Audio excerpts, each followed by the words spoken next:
तुझी थोर देव तू सदा बर, जगण्याचं मोल दे ग चरणी साकड, बळ दे ग जिव्हाऱ्यात हेच मागण, जगण्याचं मोल दे ग चरणी साकड.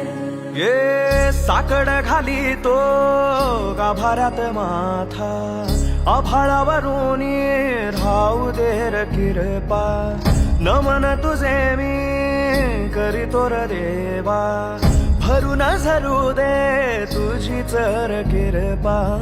हिमतीचं बीज दे पुई तुझ्या दारची, उभं राहू वादळी ना भीती कुणाची. साथीला तू राहू मी वाट चालतो, खडतर वांगडी असो बाजूरची.